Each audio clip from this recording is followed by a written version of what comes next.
বাঙালি খানায় সবাইকে স্বাগত জানাই। আপনারা তো অনেকভাবে নদীর বাঁচা মাছ রান্না করে খেয়েছেন। একবার আমার মতন করে সহজ পদ্ধতিতে আপনিও শিখে নিতে পারবেন ছোট ছোট টিপস সহ। তবে আমি আজকে এখানে নদীর বাঁচা মাছ রান্না করব খুব তেল মশলার পরিমাণ কম দিয়ে।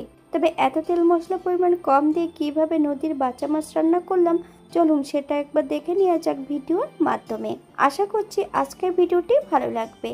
সকল বন্ধুদের কাছে অনুরোধ করছি সম্পূর্ণ ভিডিওটি দেখার। এখানে আমি আগের থেকে 4টে বাঁচা মাছ নিয়েছি। 2টো বাঁচা মাছ আমি এখানে রান্না করব। মাছগুলো একটু বড় বড় আছে, আমি মাঝখান দিয়ে কেটে নেব।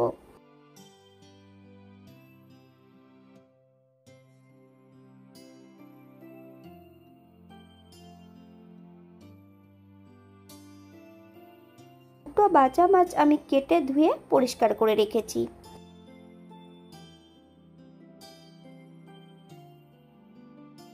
এই পর্যায়ে হাফ চামচ লবণ, হাফ চামচ হলুদ গুঁড়ো, বেশ কিছুটা কাঁচা সর্ষের তেল মাছের গায়ে লাগিয়ে নিতে হবে। আগের থেকে আমি বেশ কিছুটা সবজি কেটে রেখেছি, একই সঙ্গে লবণ হলুদ কিন্তু লাগিয়ে নেব। বেগুন আর বেশ কিছুটা আলু বেশ ছোট ছোট টুকরো করে কেটে নিয়েছি। আপনারা আপনাদের পছন্দ মতন সবজিগুলো কেটে নিতে পারেন। একটা কড়াইতে বেশ কিছুটা সর্ষের তেল অ্যাড করেছি। তেল গরম হওয়া পর্যন্ত অপেক্ষা করতে হবে। প্রথমে আমি আলুগুলো ভেজে নেব।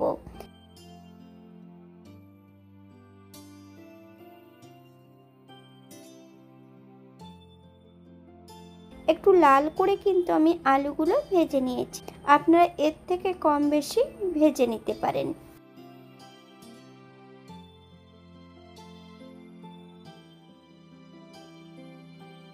একই তেলে আমি মাছগুলোও ভেজে নেব।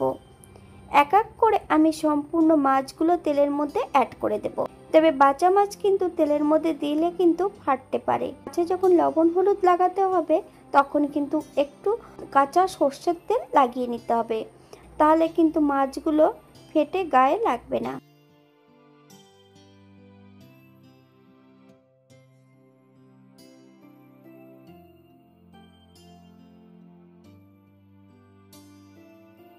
এই পর্যায়ে আমি মাছগুলো তেল থেকে তুলে নেব।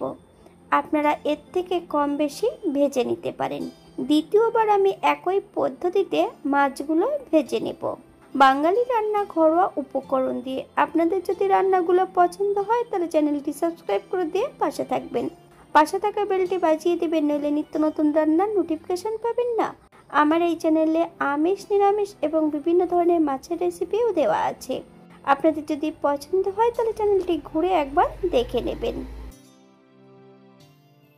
এখানে আমি সম্পূর্ণ মাছ কিন্তু ভেজে নিয়েছি। একই তেলে রান্না করব। ফোড়নে রেখেছি কালো জিরে।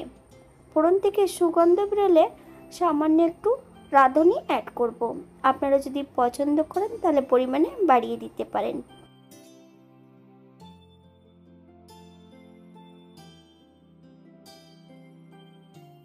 কেটে রাখা বেগুনগুলো এই পর্যায়ে অ্যাড করে দেব। ভেজে রাখা আলুগুলোও অ্যাড করে দেব। বেশ কিছুটা কাঁচা লঙ্কা আমি এখানে ফালি দিয়ে অ্যাড করেছি। 3 থেকে 4 মিনিটের মতন মিডিয়াম আঁচে ঢাকা দিয়ে রেখে দেব। এবার একটা মশলা তৈরি করে নিতে হবে।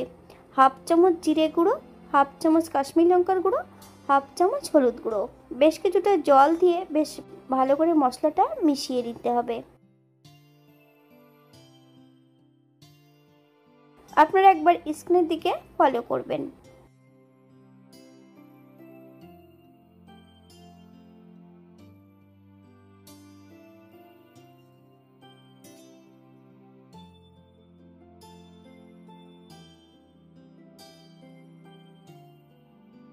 মশলার মিশ্রণটা এই পর্যায়ে অ্যাড করে দেব।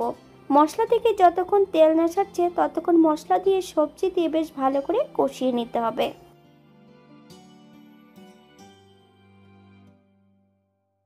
মশলা থেকে তেল ছেড়ে দিয়েছে। এই পর্যায়ে আমি গ্রেভির জন্য 1 কাপ জল অ্যাড করব। আপনাদের যতটা গ্রেভির প্রয়োজন আপনারা ততটা জল অ্যাড করতে পারেন। হাফ চামচ লবণ, আপনার স্বাদ অনুসারে লবণটা অ্যাড করবেন। হাই ফ্লেমে 3 থেকে 4 মিনিটের মতন রান্না করে নিতে হবে।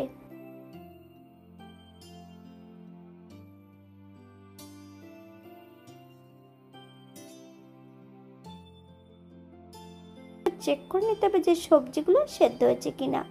ভেজে রাখা সম্পূর্ণ মাছগুলো অ্যাড করতে হবে। হালকা হাতে নেড়ে চেড়ে মাছগুলোকে সেট করে দেব।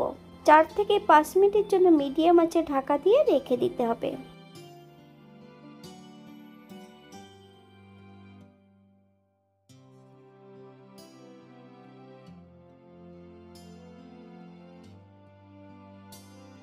আপনারা যদি এখানে ধনেপাতা কুচি পছন্দ করলে অ্যাড করতে পারেন। গ্যাসের ফ্লেমটা অফ করে দিয়ে 5 মিনিটের জন্য স্ট্যান্ডিং টাইম দেব, তারপর সার্ভ করব।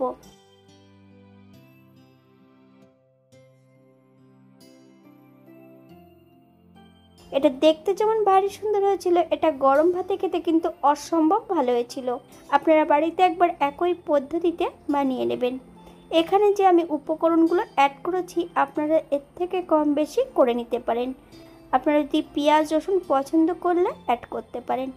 আজকের ভিডিওটি এই পর্যন্ত। সবাই সুস্থ থাকবেন, ভালো থাকবেন। অন্যদিন নতুন রেসিপি নিয়ে আপনাদের সামনে আবার আমি হাজির হব। নতুন ও পুরনো সকল বন্ধুদের অসংখ্য ধন্যবাদ ভিডিওটি দেখার জন্য। হাতে যদি সময় থাকে তাহলে একটা লাইক, কমেন্ট, শেয়ার করবেন।